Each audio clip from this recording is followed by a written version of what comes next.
Praise the lord. అభిషేక్తుడైన యేసుక్రీస్తు నామమునకు మహిమ, ఘనత, ప్రభావములు యుగయుగములు కలుగునుగాక. మీరు అభిషేకమును పొందుదురుగాక. ఈ దినపు యేసయ్య జీవపు మాట యోహాను రాసిన మొదటి పత్రిక 2వ అధ్యాయం 20వ వాక్యం. మీరు పరిశుద్ధిని వలన అభిషేకము పొందినవారు, అనుదినము ఆత్మతో నింపబడుచు ఆనందించుచు అభిషేకముతో నడిపించబడుచు ఆత్మీయ యాత్రలో ఆత్మలో వర్ధిల్లుచు ఆయన ఆగమమునకు సిద్ధపడుచున్న ఆత్మ సంబంధులారా, మన యేసయ్య పరిశుద్ధుడైన దేవుడు, పరిశుద్ధతలో మహనీయుడు. ఆయన సింహాసనము పరిశుద్ధమైనది, ఆయన ఉండే పట్టణము పరిశుద్ధమైనది. కోట్ల కొలది దేవదూతల చేత నిత్యము పరిశుద్ధుడు పరిశుద్ధుడు అని ప్రతిగానములు చేయబడుచున్న పరిశుద్ధుడైన దేవుడు. ఆ పరిశుద్ధుడైన యేసయ్య వలన మనము అభిషేకము పొందిన వారమై ఉండవలెను. పరిశుద్ధిని వలన పొందిన అభిషేకము మనలో నిలిచి ఉండవలెను. ఆయన ఇచ్చిన అభిషేకము సత్యమే గాని అబద్ధము కాదు. ఆ అభిషేకం మనలో నిలిచి అన్నిటిని గురించి మనకు బోధించుచున్నది. ఆ అభిషేకము ద్వారా మనము సమస్తమును ఎరిగిన వారమై సత్యమును చేయుటకు, సత్యములో నడుచుటకు, మోసకరమైన అనుభవాలకు తలవంచకుండా ప్రభువు కొరకు నిలబడినట్లుగా చేయును.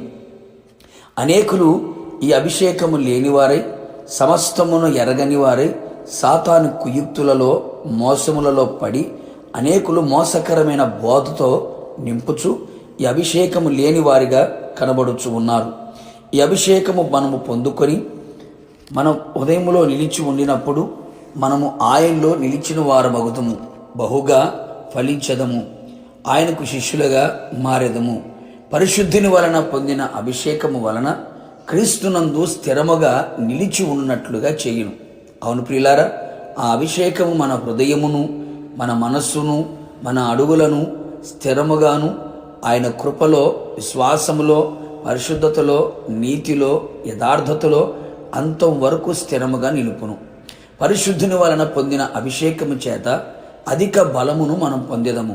నిజమే దైవజనమా, మనం ప్రభు యొక్క మహాశక్తిని బట్టి ఆయన యందు బలవంతులమై ఉండవలెను.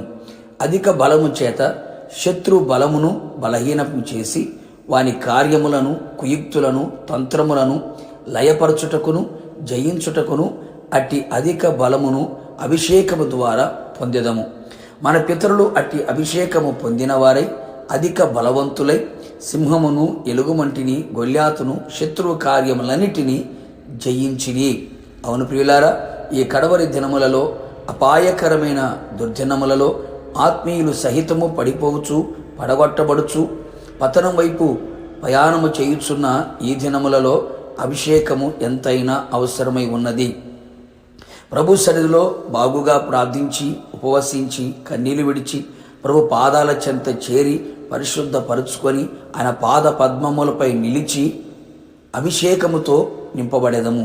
ప్రభు రాకడ వరకు మనము స్థిరపడిన వారమై జయించుచు, సమస్తమును గ్రహించుచు, ఆయనకు ప్రీతికరమైన సేవ చేయుచు, ఆయన రాకడ కొరకు మనమందరము సిద్ధపడదము. అట్టి అభిషేకము మనలో ఎప్పుడు నిలిచి ఉన్నట్లుగా, అట్టి అభిషేకముతో నడిపించబడినట్లుగా సహాయము చేయునుగాక. ప్రార్థన. పరిశుద్ధతలో మహనీయుడైన యేసయ్య, నీ పరిశుద్ధమైన పాదములకి మరొకసారి స్తుతి స్తోత్రములు చెల్లించుచు ఉన్నాం. నీ అపారమైన ప్రేమ, నీ ఉచితమైన కృప మరొకసారి మమ్మల్ని జ్ఞాపకం చేసుకొని మీ వలన పొందిన అభిషేకం మాలో నిలిచి ఉన్నట్లుగా మీరు కృప చూపమని ప్రార్థన చేస్తున్నాం. పరిశుద్ధుడా, మీరు మమ్మల్ని అభిషేకించమని కోరుతున్నాం.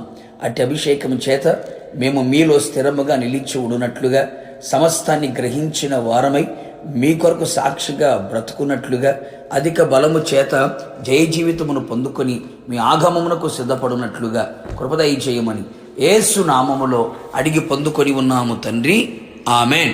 నిశ్చయముగా మీరును మీ కుటుంబ సభ్యులందరూ పరిశుద్ధిని వలన అభిషేకము పొందుదురుగాక. God bless you.